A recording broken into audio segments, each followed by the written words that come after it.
this question was asked also by one of your other writers. I can't find a balance between this world and the next, Deen and Dunya and Akhirah.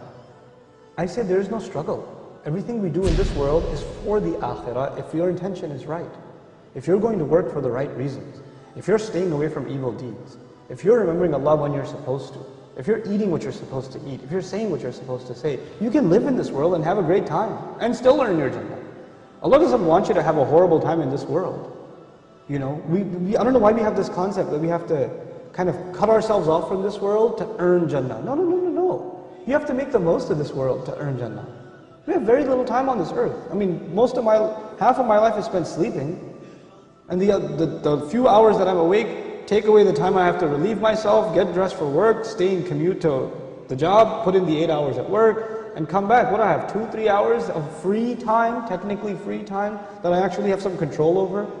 How about I make the most of that free time? You know, that could change my life. Those few hours that you have free after work, or that commute to work instead of listening to useless news, you know, about the weather and the Dow Jones Industrial Average. How about you listen to something productive in that time?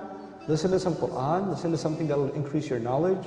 Listen to, you know, a good discussion that will help you understand things better. Memorize du'as at that time. Do something more productive. And in your free time, do good things. Make a routine out of going to the masjid regularly. You know, every Isha, you catch every Isha. Before you start your work day, you catch every Fajr in the masjid. Add some small good routines in your life, and how much good will come out of your life is amazing.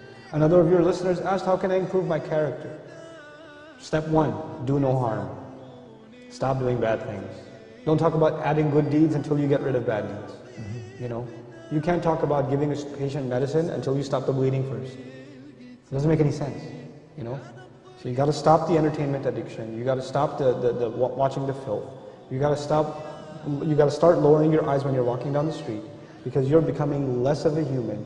Every time you stare at a woman, and you stare at her like she's a piece of meat, like she's an animal, that just means you've lost respect for a fellow human being.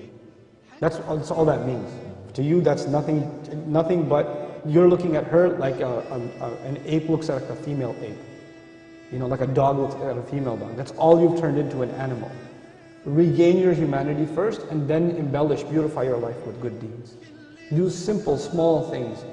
Perfect your prayer, memorize a few supplications, try to, you know, be honest in your workplace, be kind to your mother. These are not complicated things. This is what the Creator wants from us. That's all He wants. But if someone says, why? Why does He want this from me? What is it? Is this benefiting Him? That's a great question. Everything Allah wants from us, one of His names is Al-Ghani. Ghani means someone who doesn't need anything. And He told us that in an ayah in which He basically told us to do certain things, and He said, Al-Ghani, and He's free of need. وَأَنْتُمُ الْفُقَرَاء, you're the ones that are bankrupt. Now, in that ayah, He doesn't need anything, and we need everything, because we're bankrupt. And then He told us to do a few good deeds. And if you do a few good deeds, He will make you ghani. He'll make you free of need. He'll shower you with blessings. Not only are good deeds beneficial to us because they in and of themselves are like medicine, but they bring with them bonuses in this world and the next world.